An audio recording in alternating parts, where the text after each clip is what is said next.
Stanford's 13th president, Jonathan Levin.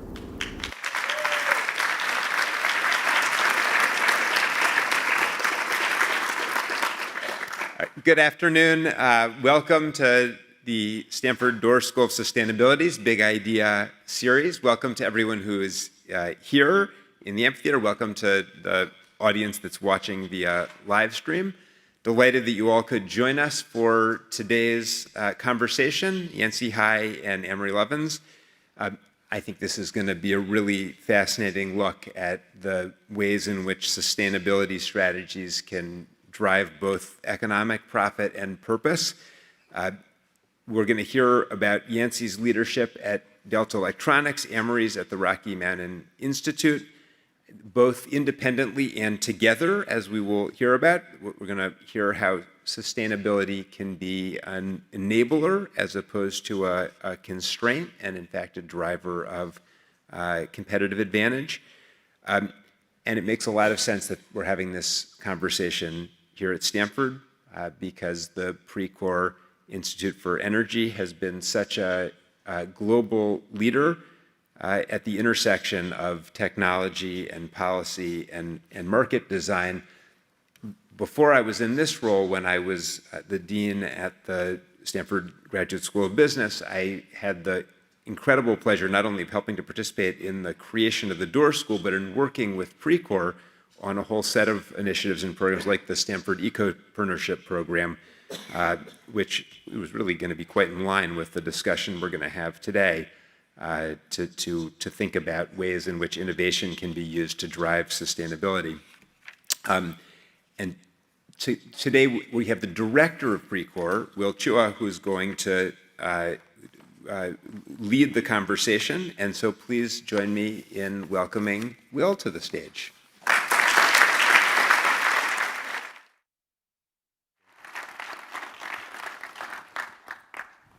Thank you, John, for kicking us off the first Big Ideas in Sustainability series in this new academic year. So students, colleagues, friends, welcome to this very special conversation on sustainability.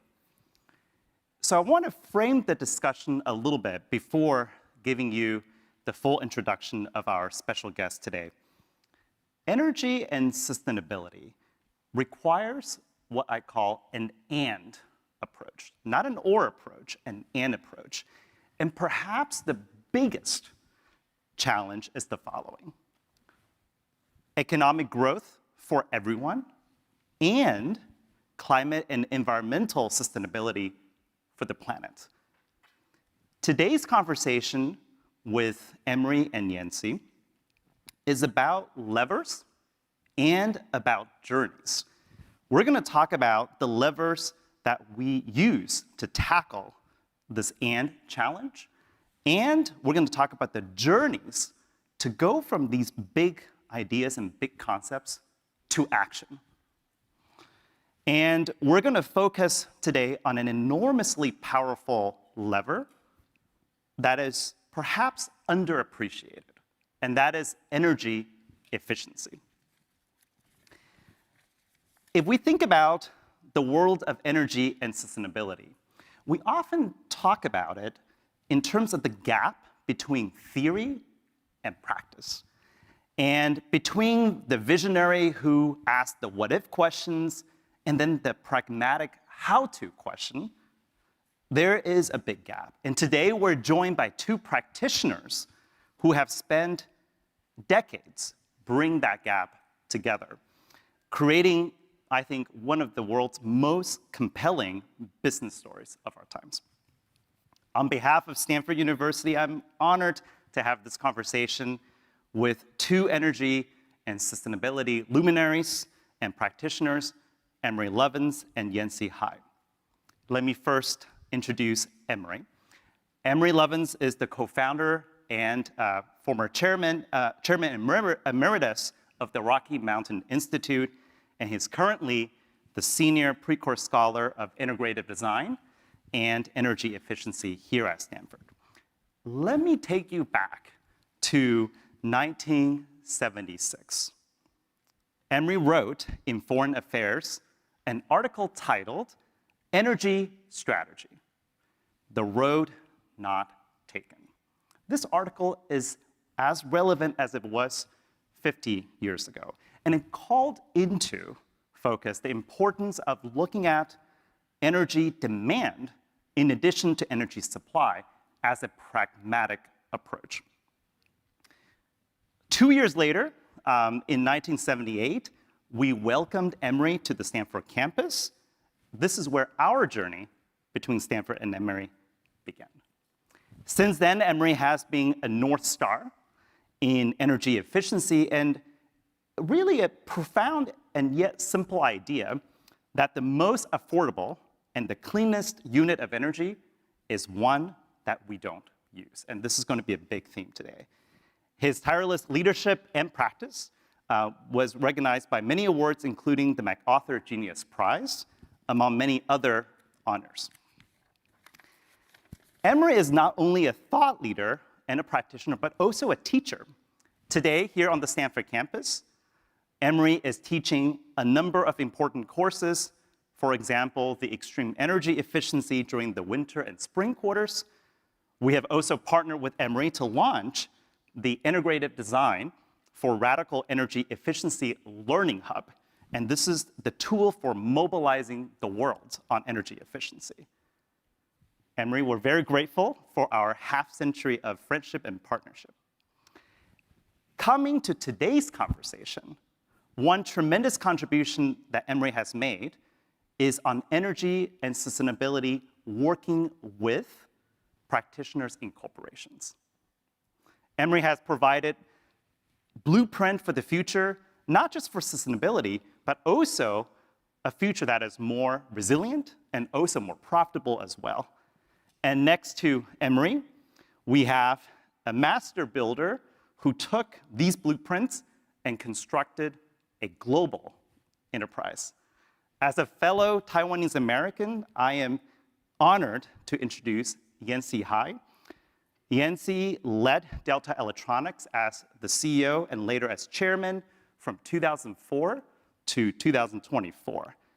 Let me give you a little bit of background on Delta. Delta was founded in 1971 and shortly after ran into the global energy crisis.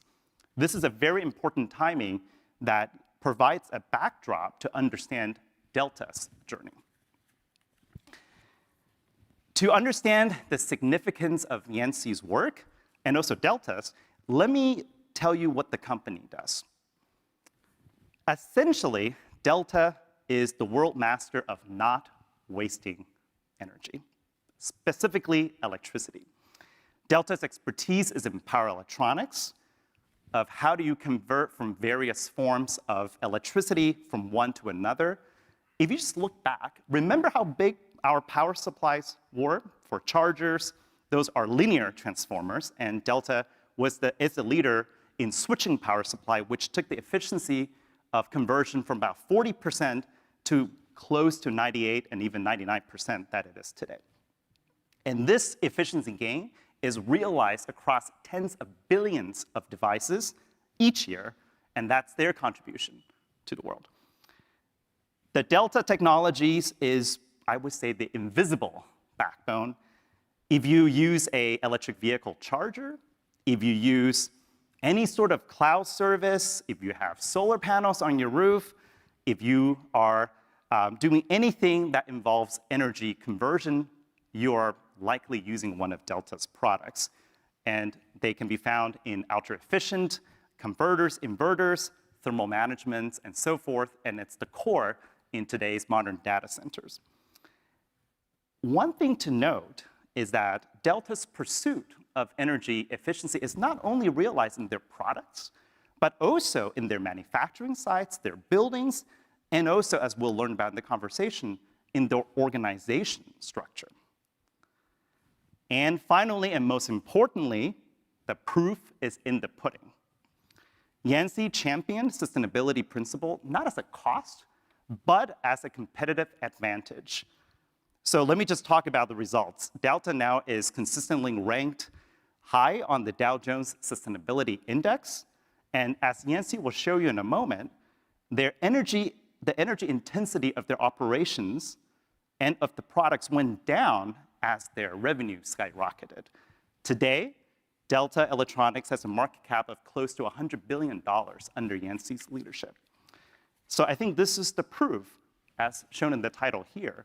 You can have sustainability and economic growth at the same time. And here is the heart of the story today. This was not a coincidence. For decades, actually, Emory has been advising, and Yancey and team has been implementing. Emory and Yancey, I'm very excited, and I'm greatly looking forward to learning about your journeys together and to also get inspired. To get started, please join me in welcoming Yancey to the stage, and he will share a short presentation on Delta's journey.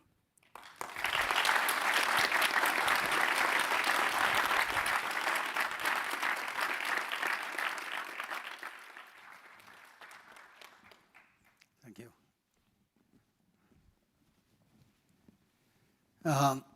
Thank you, Professor Chueh, and good afternoon, everyone.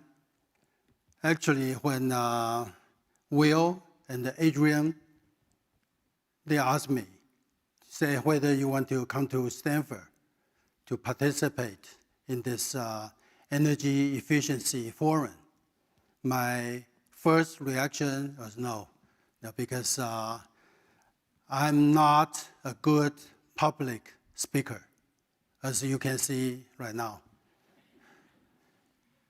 But later on, Adrian and Will, they told me, Dr. Lovins, he will join this forum. I said, well, then even though I'm not a good speaker, but we own Dr. Lovins a lot. So I think I need to make this trip and tell people how much we learn and we own to Dr. Lovins. And it's been almost 20-some years.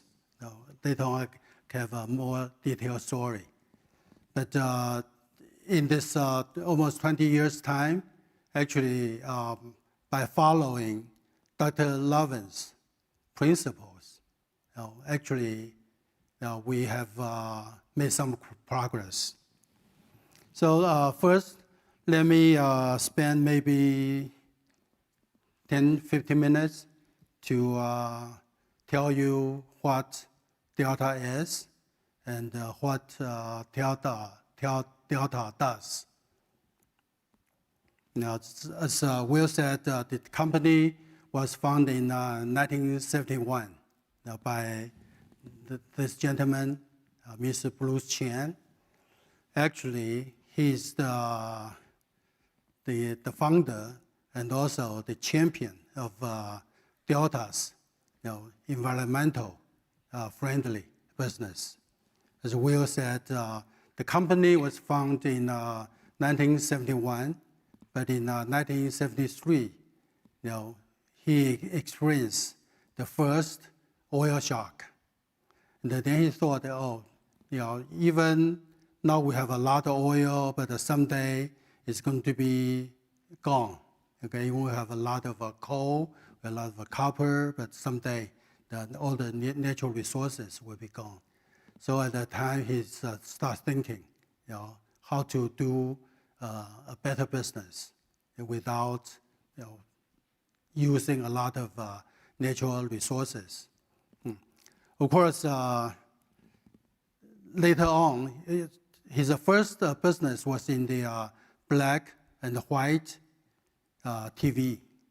And later on, the computer PCs coming up. So Delta got into the PC business. And then Will just said, originally, the PC, for example, the chargers, their efficiencies is like a 50%. The remaining 50% just wasted. It's not only wasted, but also because of the waste, you produce heat So you need to have a cooling system to cool this down that going to make you consume more energies. So that's the thing, Bruce said, why I want to increase the efficiencies of the power supply. And that's basically, that's Delta's core business. But other than the power supply, Delta also, we are in the industrial automation business. That's industrial automation mainly for the factories. And also we are in the energy infrastructure business. For example, the grid, the charging business. And also Delta, we are in the so-called building automation business. So other than power supply consists about 50% of Delta's business. And right now, Delta is maybe the world's largest power supply maker. Now everybody is talking about AI data center, AI server, and Delta now, I don't have the exact number, but the percentage, the market share is about 60%. So we are the suppliers to all these big ICPs, like Microsoft, Google, Meta, all these big guys. We are their supplier. And that's Delta's mission statement is to build innovative, clean, and energy efficient solutions for a better tomorrow. A lot of companies, they put this very elegant mission statement. We want to do things good for the earth. We want to do this and that. But Delta, for this mission statement, it's something we mean very, very seriously. And we're committed to do things. So it's not only our slogan, but also that's our business. So, and also luckily, because of this guideline, Delta's business is very much focused on all this energy efficient product. And then it comes to say how we got to know Dr. Lovins. Okay, that's the pictures. Okay, I took in Dr. Lovins' office some 20 years ago. Yeah. You can see that my hair is growing grayer, and Dr. Lovins still the same. But both of us, we are assisting actors. The main character is the banana tree. Why? Because his office is in Snowmass, Colorado. Just think of the name, right? Snowmass.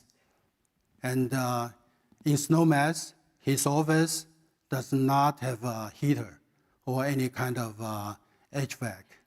And he grows bananas inside the building. And just before the meeting, I asked Dr. Lovins, do you still have this banana tree there? And then he showed me 2 big bananas, like hundreds of bananas. So actually, that installation thing worked. And then I'll tell you how we got to know his book. There's a book on the left-hand side. Yeah. And then there's a Chinese book on the right-hand side. Later I'll tell you the story how we got to know the book, and then I got to know Rocky Mountain Institute.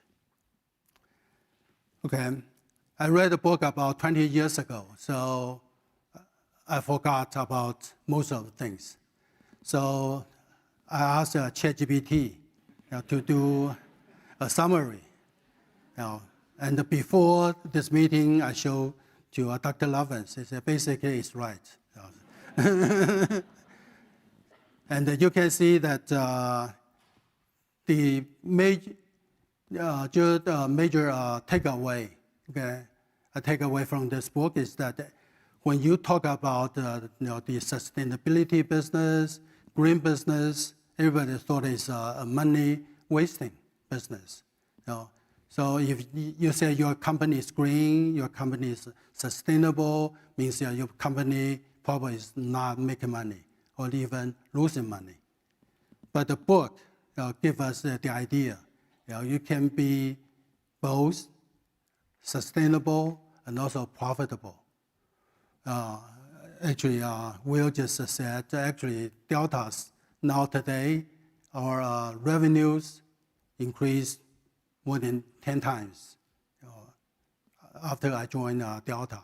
Also same as the profitability also increased by more than 10 times.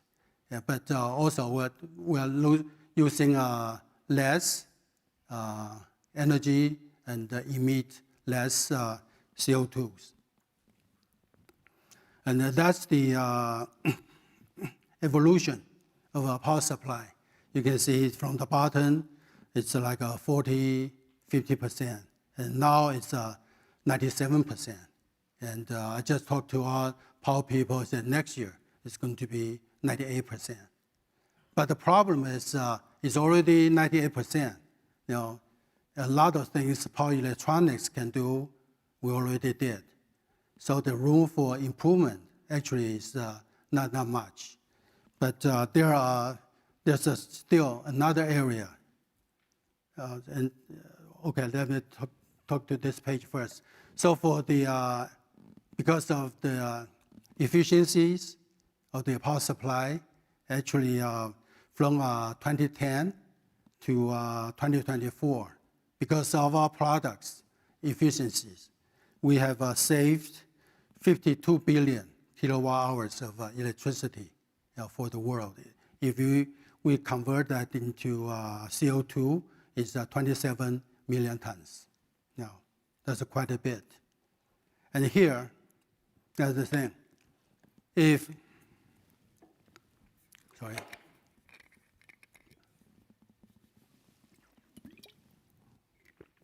the power supply is already 97, 98%, how much room you can improve. But then we found out another big area for improvement, a lot of room for improvement. That's the whole grid. We calculated from end to end, from the power plant to the end use, okay, the efficiency is like 35%. About 65% they are wasted. So what's the answer? What's going to be the solution? It's have a smart grid. That's why I'm going to attend Dr. Lovins' session tomorrow. It's talk about the smart grid. Actually, the smart grid, you don't need to invest a lot to rebuild everything, especially all this transmission line. You have to dig out the hole, took a lot of holes and put the wires in. Actually, you just sort of retrofit the existing system. You put some sensors, have some software and some other gadgets, and then you're in business. So, and then another big ideas we got from Dr. Lovins is the green building. Okay, we read a book. It's promoting green buildings. So you can see from the pictures, the upper left one, that's the first green building we built in Tainan in 2006. After we read the book, and the founder, Bruce, is very serious. So we went to Thailand, to look at the real green building, and then go to Germany, and then came back. and they said we decided to do the first in Tainan. So after complete this building, we compare the power consumption with other similar buildings in Tainan Science Park. Okay, the energy saving is like 35%. So Bruce, our founder, said, hey, that's good. So he said, every building we build from right now has to be a green building. So from then on, now we have built 35 green buildings, including the offices, the factories, and also the school buildings we donated to the new universities. So another one I want to talk about is this one. That's our Taipei building. Okay, it's the low left. That's our Taipei building. That building was built in 1999. At the time, we didn't have any green building ideas yet. So, a few years ago, we said, hey, we need to retrofit to make it as a green building. So, starting from 2010, we retrofit the building. And then after 1 year, we compare the electricity bill. 2010, we consume 3 million kilowatt hours of electricity. And then 1 year later, the whole year is 1.8 million. So it's a saving of 1.2 million kilowatt hours. So it's like a 40% saving. That's the very sharp decline line. And then after that, sort of get flattened, because all the tricks we used. And also in the last 2 years, the line sort of stick up. Then that's the time we have a lot of new product using more simulation tools and more testing. And what we did, actually is quite simple. One is to have a better insulation. To have the optical film. Say, for example, you have big windows, glass windows, you use film, or you just use a curtain. Then you use intelligent air conditioning. When it's not running, it's not stopped. It's just running slowly. And also, on the top of the building, you open a small window to let the hot air just go out. So the whole retrofit, we spend 10 million NT dollars. And the saving per year is like 3.4, 3.5 million. So 3 years, talk about payback, it's 3 years payback.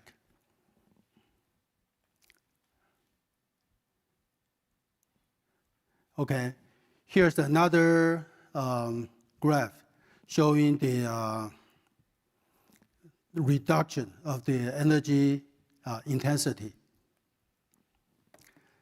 You can see that from 2009 to 2014, 5 years, the Delta's energy intensity reduced by 50%.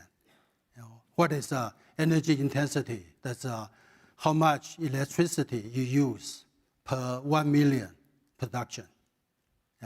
So in 2009, it was 80,000 million kilowatt. And at the end of 2014, it's 42. When Bruce, again, it's our founder, he's a very strong-willed guy. When he said, let's reduce this energy intensity by 50%, And all the factory managers said, no way, we cannot do it. And Bruce said, being a very strong-willed leader, he said, just do it. No argue. You just do it. But funnily enough, at the end of fifth year, it's a 50%. So the moral of the story here is that one, you need to set up a high goal, right? And secondly, more importantly, just do it. No argue. Okay. And then here's another chart to show everybody now is talking about net zero by 2030, by 2035. But if you look at either a country or a company, they always argue, oh, no, my carbon emission is doing okay because my GDP grow at 5%, and my emission only grow by 2%. Same as a company. So, oh, my revenue grew by 10%, and then my emission grew by only 0.5%. But our point here is, these two things need to be decoupled. Okay? If everything goes like this, never, even your emission increase by 0.1% a year, you will never ever get to zero. So you need to find a way to really decouple your revenues and also your carbon emission.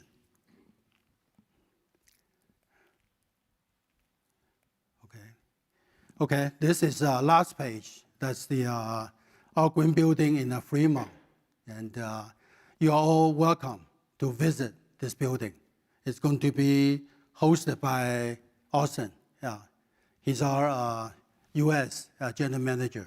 So please go to the building and ask him questions. Thank you.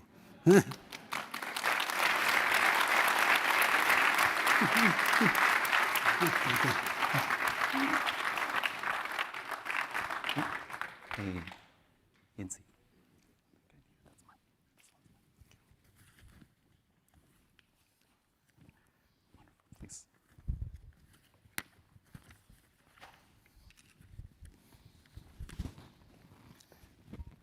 That was a wonderful story. Yancey, thank you for sharing with us Delta's journey. So I thought we can start the conversation by inviting Amory to talk a little bit about the framing of the problem statement back in 1970s. When you first got into this, how did you choose this framing? Well, there was no place in those days that you could go to study energy strategy. Energy policy emerged from whatever the lawyers, engineers, and accountants did. I was therefore automatically using beginner's mind to think about this big energy problem that had just come up. And it seemed to me worth starting at the other end than usual, because at that time people just asked, where do you get more energy, more of any source from any, from high quality at any price of any kind, and just more. But I started at the other end by asking, what do you want the energy for? You want services like hot showers, cold beer, comfort, mobility, smelted aluminum, baked bread.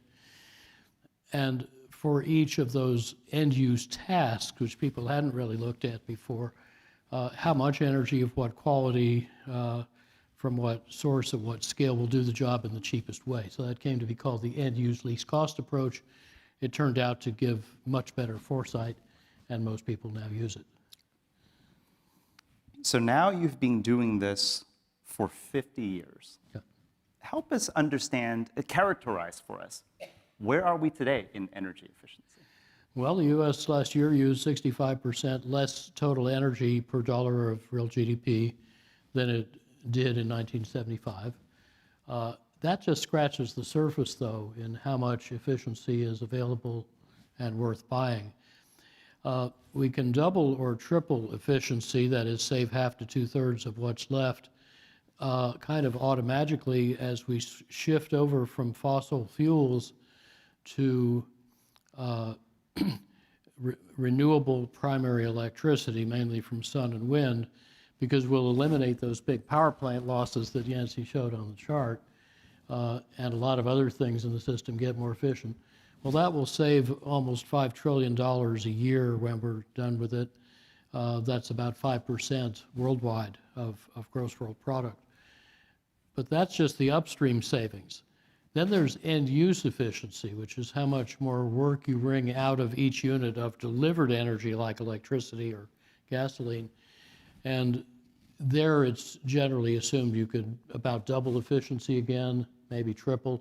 I think actually you can quintuple it very profitably by designing buildings, vehicles, factories as whole systems for multiple benefits. And that's what Joel Swisher and I teach each winter and spring quarter. CEE 107R, 207R. Open for enrollment. Yeah, and that is also what's at the efficiencyhub.stanford.edu if you want to look at the lectures. Well, that's a very powerful technique. Of course, if I were to tell you up front, let's see 3 times 5, there's roughly another 15-fold efficiency to be had. You probably wouldn't believe it, but if I break it into 2 pieces, it's not quite as implausible. But we are behind on pace. We need to be saving about 4% a year.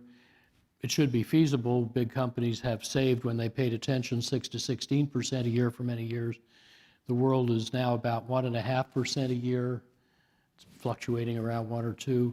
So we have to about double the pace. We're about on track for renewables, which are going incredibly quickly, but we're too slow on efficiency. And I think that's just because we're not paying enough attention. Mm-hmm. It's not a technical or economic problem. It's not seeing the size of the prize and not doing the kind of management that your company illustrates, that we saw so beautifully in the charts. Amory, this is a great segue. Hearing you speak about energy efficiency, immediately the picture that comes to my mind, these are low-hanging fruits. Actually, it's not a great metaphor, Will, because this fruit has fallen down off the tree. It is bushing up around our ankles, and it's growing back faster than we can harvest it. It's kind of like this is supposed to be a fireside chat. If we're going to stop burning stuff, we better find a different metaphor. The fruit is on the ground and it's already gifting. What I want to talk about is, why has it been challenging? You mentioned the speed to action is limited.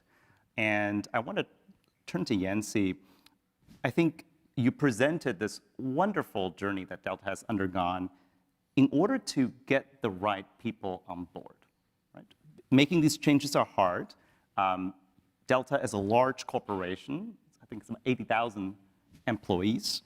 It's a public company. And driving these changes comes with substantial resistance. So I thought the first big item we can talk about is, what is the leadership strategy? What is the management strategy? What is the culture of Delta that makes it possible to deliver this decoupling of revenue and emission you were talking about? Share with us a little bit on sort of the secret sauce in how you approach getting your employee, stakeholder, shareholder to subscribe to this mission of driving energy efficiency. Yancey. Okay. As I said, our founder, Bruce Chen, he's a very determined leader. And he really believes if we do not do something today, then the world is going to come to an end. Everything will be gone. Right? So he's like a preacher.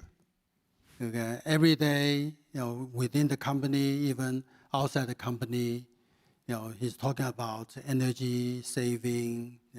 At that time, nobody talk about carbon emission yet. It's only energy. Energy saving. Save the natural resources. So I've shown you the mission statement of Delta.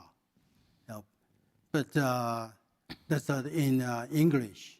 But in Chinese, it's even simpler. It's 环保节能爱地球. It's environmental friendly, energy saving, and love your earth.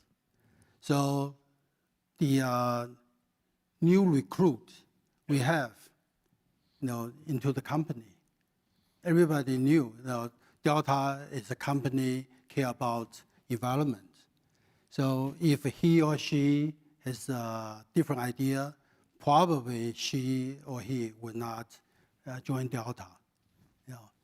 Again, for us, you need to institutionalize the energy saving thing. So very important thing is that you put energy saving into all managers' KPI. So it's not to say, hey, be a good guy. It's going to be related to your performance review and then your year-end bonus. And also the good performance, they will get rewarded. Say, hey, this factory manager, he got some idea, so we give him a little bit award. So it's being institutionalized. And also, the very important thing is that you set out the goal. For example, the energy intensity, you want to reduce by 50% in 5 years. You don't wait until year 5 to see the results. Hey, we're only 5%. So you need to review this actually on the factory level every month. Every month you just review and then say whether we have to do this more and then we have to do this less. So it's constantly you need to review this. Could I tell you a little story? Because you started with the most important word. You described Bruce as a leader. This story comes from another, even more hierarchical organization called the United States Navy. I was once asked to brief something called the Resource Requirements Review Committee, a bunch of mainly 2-stars, figuring out what the Navy needed to perform its mission. And it was chaired by, at that time, the most powerful 3-star in the building, Vice Admiral Joe Lopez, from a little town in West Virginia, median income like $19,000 per family. I don't know whether Joe even got out of high school. He died recently. He was one of 2 people in the history of the Navy who went from enlisted seaman to 4-star. So I started off the brief talking about buildings, because that's a simple, intuitive way to explain how to make big savings cost less than small ones. Then I was shifting gears, another metaphor we need to think about, to talk about cars, because if they get so efficient and electrified we don't need the oil, then you won't need to fight over the oil. But the Admiral stopped me, turned to his exec, and said, this is really interesting stuff he just told us about buildings. Find out who are all the architect and engineering firms we hired the last 20 years that never told us any of this, and make sure they never work for us again. I'm thinking, hey, I like this dude. He turns to me and says, Mr. Lovins, do you know who's really good at this kind of integrative design you're describing? Yes, sir, we think we know most of them. Could you get a suitable group of them here in the next 2 weeks? Because I want to put them around a big table and together redesign a big building we just designed, so we'll have something to compare it with. And then we'll build it your way and measure it. And if it does what you say, we have $6 billion worth of construction next year and $7 billion the year after that we'll do that way. And I want you to indoctrinate our top 350 designers. Yes, sir. So they all moved out smartly because it was good for the mission, good for the Navy, good for the country and the world. And after a year, I got a call back from the Admiral. He said, okay, we got 3 buildings built and measured now. They do what you said they would. Write me a report card. I want to know what to improve next. And that was the beginning of my naval lessons and the difference between leadership and management. Very important distinction. Well, Amory, I think both you and Yancey highlight this need to quantify, rinse, repeat, and optimize against these quantities. I think this is a very simple strategy. Building off on that a little bit, I want to also now add in the capital part of it. So Yancey, you are allocating substantial capital across many of your business functions in which efficiency receives some amount of this capital. How do you view capital allocation? You've talked about payback period, return on investment, and you have also written about this. How should corporations today, or others for that matter, be thinking about how they allocate capital for both that near-term and the long-term return? How should we be quantifying this? Are there better ways than looking just simply at the ROI? Yeah, you have to count a lot of side benefits in quality, throughput, productivity, resilience, and so on that may be worth a lot more than the direct energy savings. You need to be designing whole systems and doing things at the right time when you're going to be making big changes anyway for some other reason. That's when you do your big retrofits. That set of changes can often make your diminishing returns expectation turn into this kind of a curve where the cost goes down again and big savings become a lot cheaper than small savings. That's what we do in integrative design, but it's not what most people learn in business school. And therefore they tend to think, oh, let's just stay down here doing little incremental savings. And that guarantees misallocation of capital. Yancey, what has your experience been in this? Okay, I'm from the financial background. Right? So whenever people talk about cost of capital, then all the financiers, they come up with all these fancy formulas like a WACC, right? WACC, weighted average cost of capital, and also there's IRR, right? The internal rate of return thing. But in practical, because these two formulas being used very commonly by a lot of people, actually there's a lot of fraud in it. For example, IRR, what's the discount rate? Right? You use 10%, use 12%, 5%, then you got the vast different numbers. So as a practical matter, okay, when you want to do something, allocate some capital, I think it's more on, I say, from business point of view, because all this calculation can be wrong.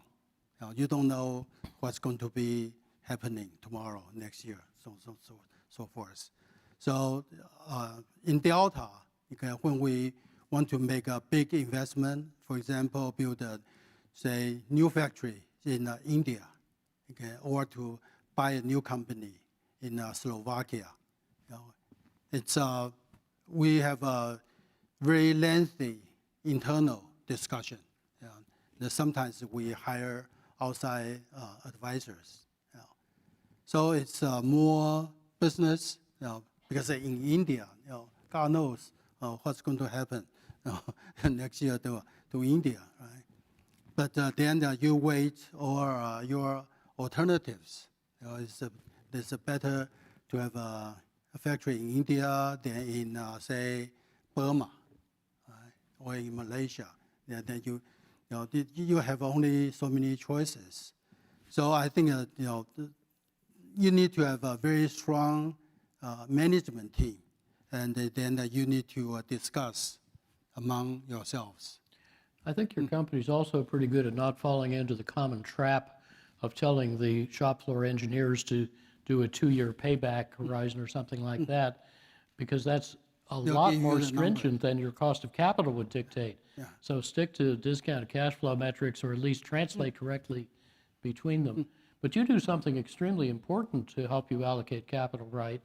You price carbon, and it's not just a shadow price, it's a transaction. Can you tell us about that? Oh, yeah, sure. Okay.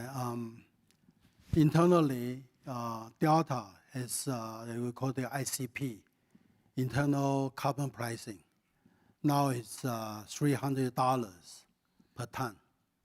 And Will, when the first I told Will, say, what? It's NT or dollar? And in Taiwan, 1 ton is $3. Right? And they say, hey, why you have this high carbon pricing? Of course, we did a lot of studies, some fancy ones. You use ICPP number, you use IEA number, you use whatever number. And also, the most important base we have is that we have built a lot of solar panel farms.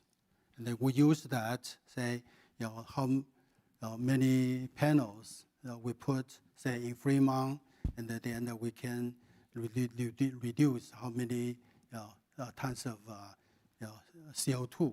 And then find out, actually, the cost of building solar panels farms actually pretty high. It's if you translate that into CO2 equivalent ton, it's more than $300. Some even $400 some dollars, and that's number one. So that's your backstop technology that quantifies the value, but this isn't just a price on paper, right? Yeah. People actually have to pay it. Right, you have to pay. And then what happens to the money? And then you got the point, because they have to pay. So the price has to be high. If, say, I price at $1, nobody cares. Just like the electricity price. People say, hey, people don't waste a lot of electricity. Even in Taiwan, we don't have enough electricity, but still people waste a lot. In one of the analyst meeting, we have a quarterly analyst meeting, a room smaller than this, maybe half, maybe 100-some people there. People are talk about carbon pricing and also electricity pricing. So I asked them, do you know how many kilowatt hours of electricity you used last month? Out of more than 100 people, none.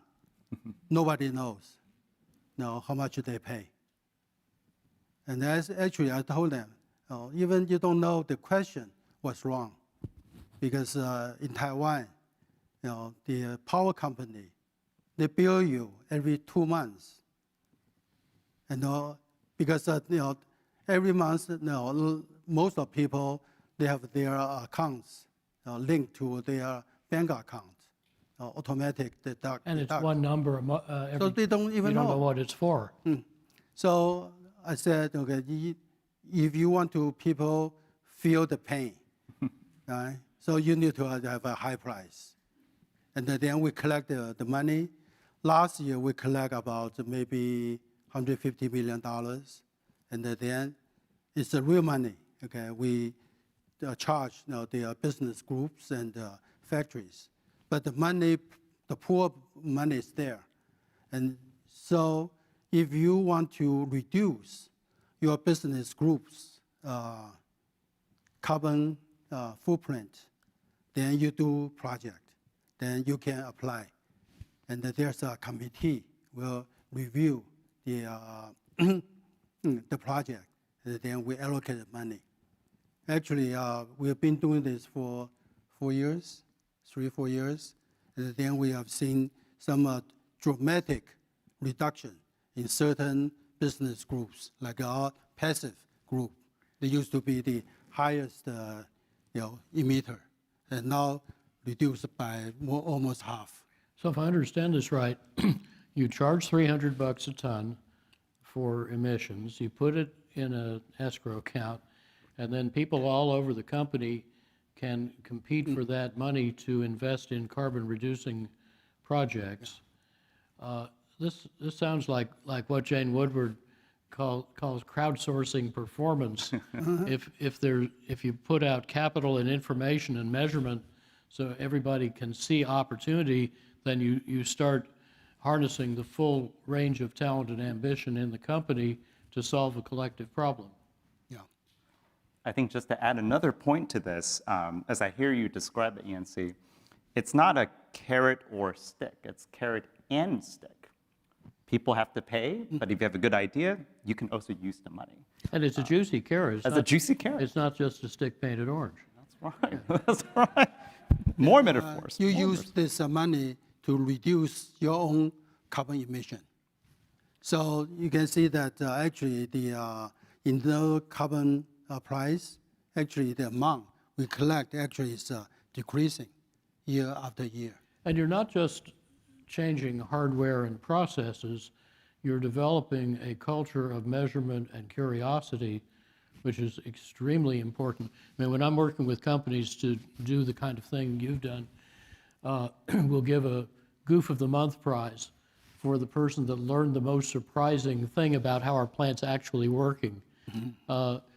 And we'll recognize somebody every week for the most interesting measurement somebody did, saying what's really going on and what did we learn from that. We have a lending library of tools often. So we're engaging the resourcefulness, intelligence of everybody in the company, particularly on the production floor. And a lot of companies don't bother to do that. They think it's just a matter of, jargon and committees and policies. But really, the work is done by people who know the process best. I was also very interested to see the profile of your intensity reduction in your production, but also that the energy you use to make your products is many times smaller than the amount of energy your customers save by using your products. So you're creating a lot of leverage in the world. Because we sold a lot of power supplies, Yeah. millions a year.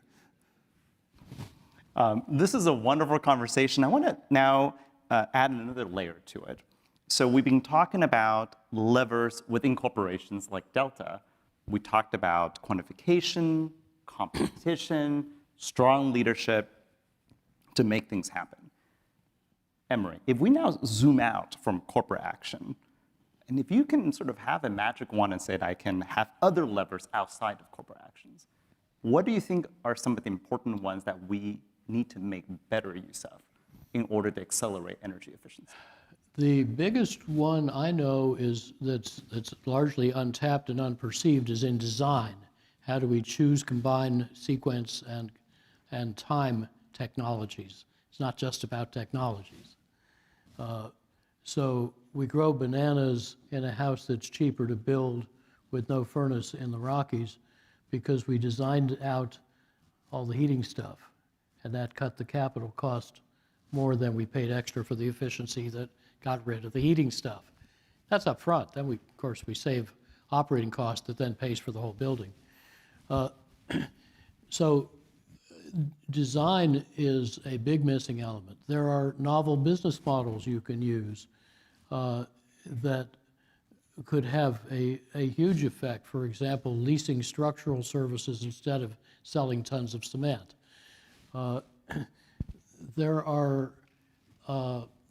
There's a host of barriers between our ears, and in particular, Joel and I try to cultivate with our students what in Asia is called beginner's mind or child mind or original mind, where you let go of all your assumptions and preconceptions so you can have new ideas by letting go of old ideas.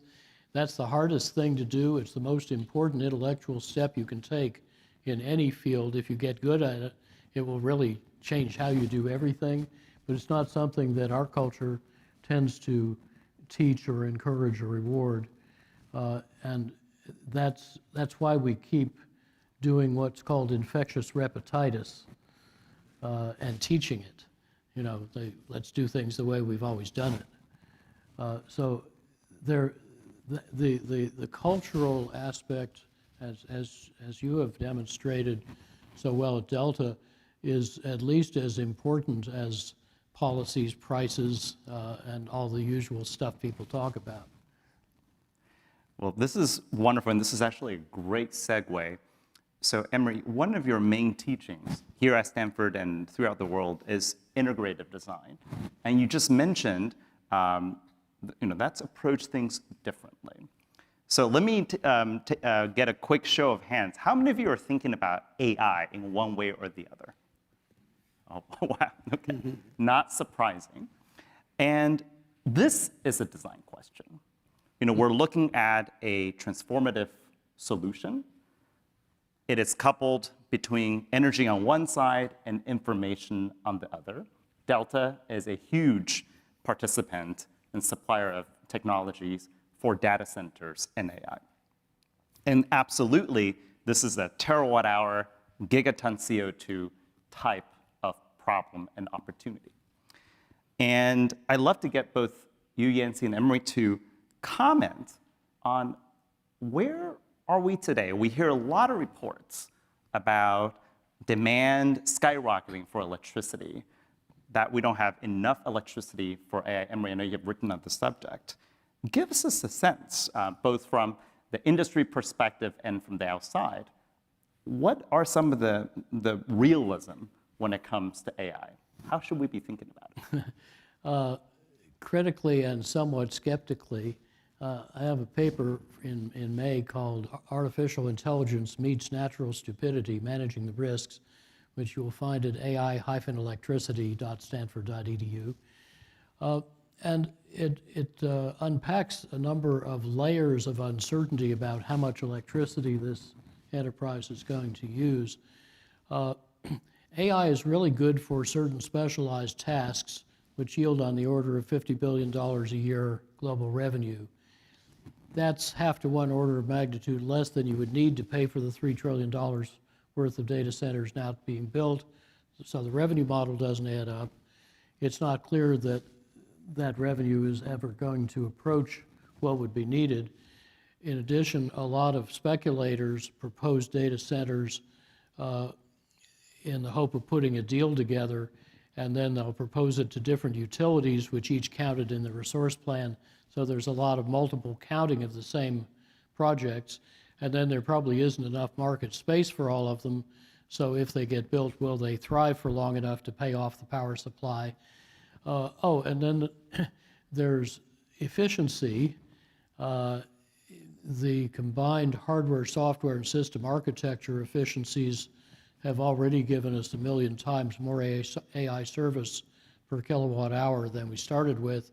Bill Joy says there's 1 million-fold to go. That's about a factor of 4 per year. So if you're counting on this data center to pay its electric bill for several decades to pay off the power plant, it's going to have to sell about 4 times more AI service every year to keep that up. Is that plausible?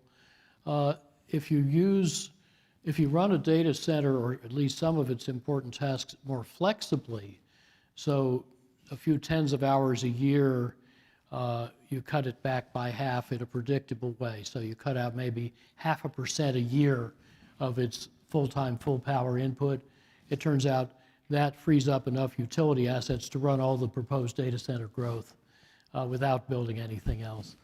And then, of course, there's competition from renewables. Jane took some of us to a Redwood Energy biggest microgrid in North America at the end of June. It's in Sparks, Nevada, less than an hour east of Reno. They just laid 20 megawatts of solar panels on the ground, wired them up in a special way to about 800 used EV batteries that still have a few years of life in them, and then you hot swap them, and that combines into a 62 megawatt hour unified storage resource. Then they put in several modular Crusoe data centers on site. The whole thing's built in 4 months. It's 24/7, 365 solar power, 100% solar microgrid, and it's cheaper than the 8-cent grid power. That's a pretty severe competitor, and they're already designing stuff an order of magnitude bigger than that. Anyway, there's more layers than that, but the point is, if you bet on needing a whole lot of power supply, particularly from gas plants with now doubled or tripled price and 6 or 7 year lead time, or nuclear small modular reactors, which are not a thing and are even slower and costlier, you're betting against a whole lot of stuff that's already happening and likely to happen more, and I don't think it's a very good bet. So Yancey, you guys make and sell wonderful, efficient power supplies that will make data centers a lot more efficient. And the last ones I worked on, you could improve data center efficiency by a factor of roughly 20 and cut the capital cost by half. Go for it, sell a lot, but I would cash the checks quickly. So Yancey, I have a question. In other words, it looks like a bubble. Yancey, sometimes when we think about optimizing a system, we tend to sort of draw boxes. Maybe we can think about inside the data center, outside of the data center. Maybe we can sort of zoom out. Delta has a lot of business inside the data center. I think you mentioned it's already at 98% for your switching power supplies. And we were talking about earlier, what does it mean when I go from 98 to 99? What are the implications here? And what's driving the value of that innovation to go from 98 to 99? Well, it sounds like a small difference, just 1%. But if you really look at the power they can save, because one data center now is at least 1 megawatt and some 100 megawatts, and 1 gigawatt data center is coming out. So because it uses so much power, so even 1% means a lot. But there's a bigger point here. If you go from 98 to 99% efficiency, you just cut the losses in half. Losses turn into heat. Maybe that makes the difference between needing and not needing a cooling system. It'll certainly make a big difference to reliability and uptime. And maybe the gallium nitride switches will get you there. Yeah, it's coming, but still there's a certain technology hurdles you need to cross, and also the price. So this gets back to your design question.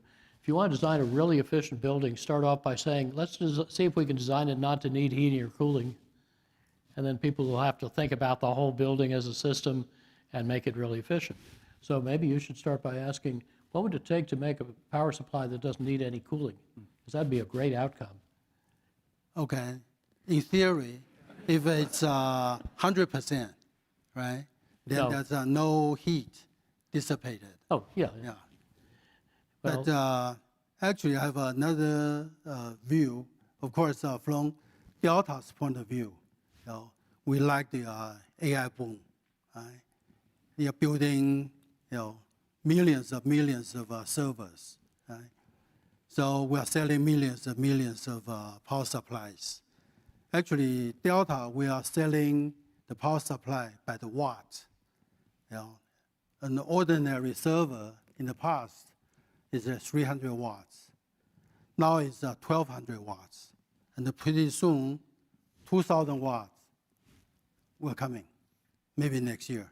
so So it's a few layers up. So that they are going to use a lot of power. So my point here is, I'm not a IC designer, but I think at Stanford, you guys have the best students here.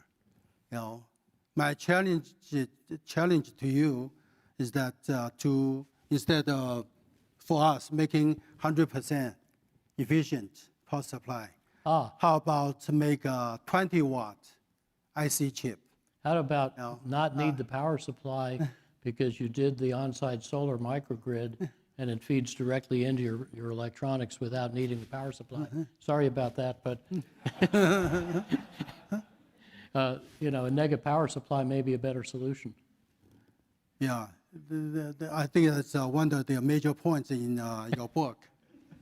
And the same idea in Taiwan, because it's so difficult to build one power generation facility. So I always, when government officials ask our opinion, I say, hey, you don't always think to build the new ones. You just save something. You say, I always say, you save 1 kilowatt hour of electricity. That's much, much easier than generate 1 kilowatt hour. So I think there's a lot of places we cannot save. For example, I came in the night before from San Francisco airport. It's 9 o'clock something. And on the highway, I still see office buildings. They're all lit up. I look very closely. Nobody's in there. I mean, this thing people talk for years, right? Say, hey, why you have this all nobody's in the building, but all the lights on, and nobody, want to do that. I don't know why. Amory, sounds like you have a challenge for Yancey and Delta as well. Ours is coming to an end, but there's one more question I really wanted to ask is, it's great that in data centers we're getting high energy efficiency, but Yancey, how about outside the data center? At the end, we're talking about electrons to information. Where's the bottleneck? If we draw the box to the entire energy system, including the data centers and the electricity, the transmission, the generation. Yeah, that's in one of my slides. Okay, that's the areas Delta is going to get into is the microgrid. So it's outside of a data center. Actually, it's not only gallium nitride, but also we now have a new transformer we call solid state transformer, and that's going to help the grid. And what is the efficiency now coming from generation to the data center? I don't have the exact number. If you do in a classic old data center, like I used to help design, if you start with fuel in the power plant and go to customer value, the losses are close to 100,000-fold. Wow. There's almost no value coming out. So if you start downstream and cut out losses in bloatware running threads and processes that shouldn't be there, and then make the servers more efficient and the power supply and cooling more efficient or passive, and even do fuel cell trigeneration.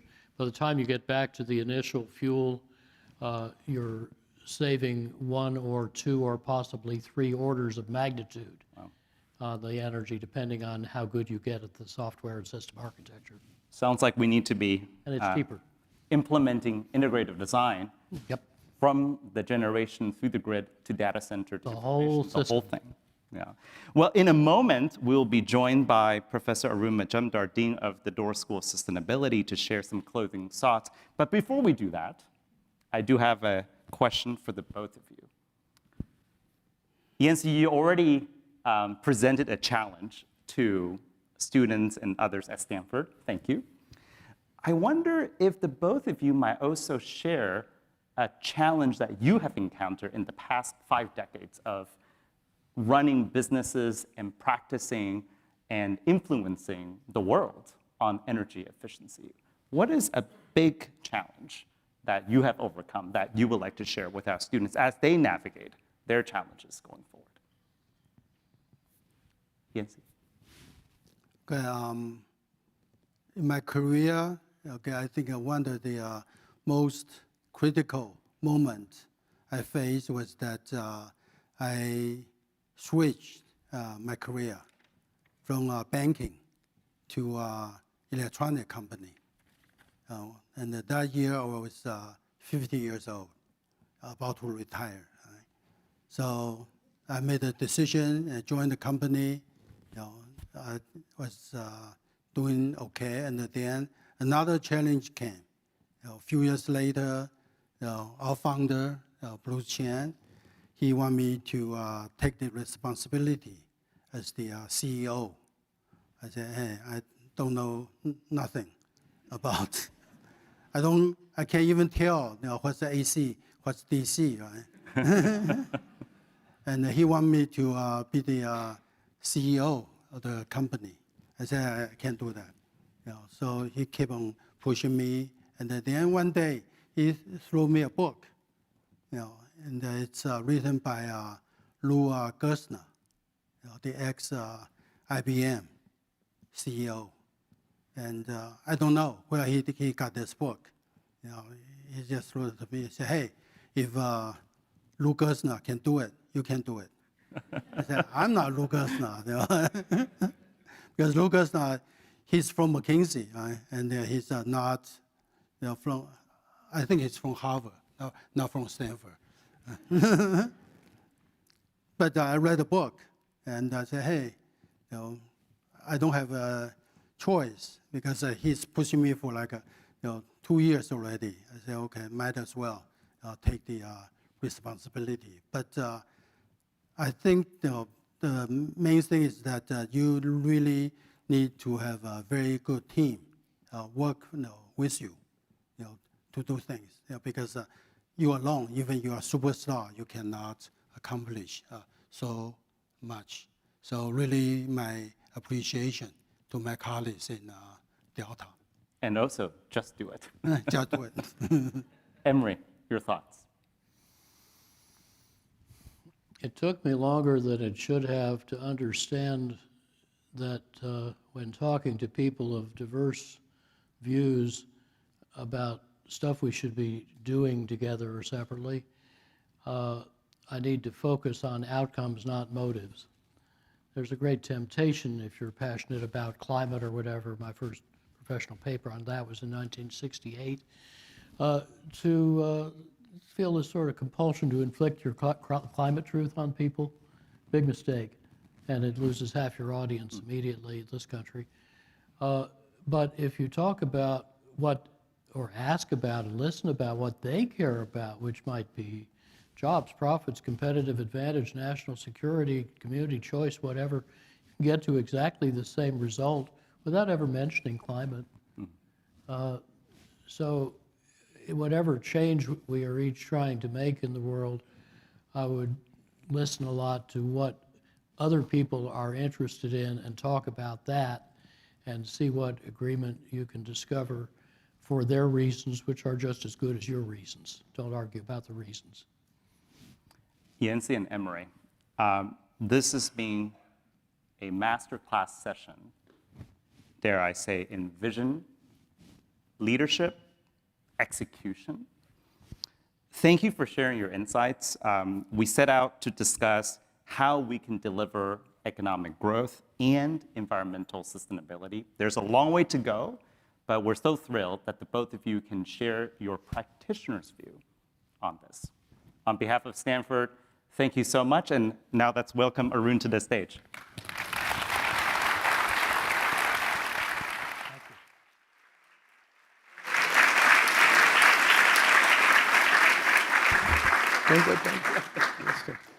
Well, first of all, I was supposed to come and end this meeting, but I was really happy sitting there and just listening, because this could have gone on for a very long time. And I want to thank a few people. I want to thank Jane Woodward for being the prime mover in getting.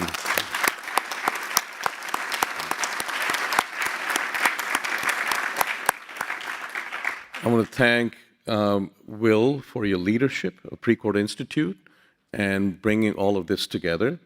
And your spirit and energy is something that I don't think you need more efficiency, but the energy is just energizing everyone. So thank you for your leadership.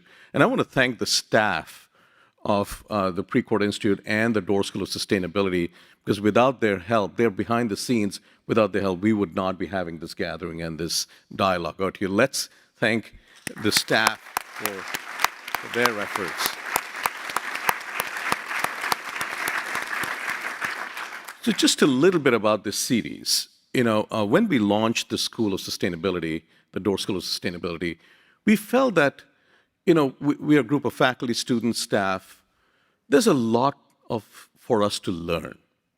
And it would be important to get thought leaders from around the world to come here to engage with our community so that we get educated, we learn, and we hopefully change our mindsets. And what we learned today is a combination of not only engineering, systems view, economics, but it's also, as you pointed out, the culture, the mindset. of how you think about an issue. And we really appreciate you all coming here and educating us and challenging us in this effort. This series started with Bill Gates coming. If you recall, Bill Gates, we had J.B. Straubel come and speak to us about his journey. We had Ajay Banga from the World Bank and John Kerry come and talk about his efforts as the climate envoy. And most recently, we had Lisa Jackson from Apple, who was the former administrator for EPA and now the vice president for environment policy, et cetera, and Apple, to educate us about her journey. And those were individuals. Today, we got 2 for 1. And that has been absolutely phenomenal. So please join me in just thanking and applauding the 2 individuals over here, and also to Will. Thank you very much.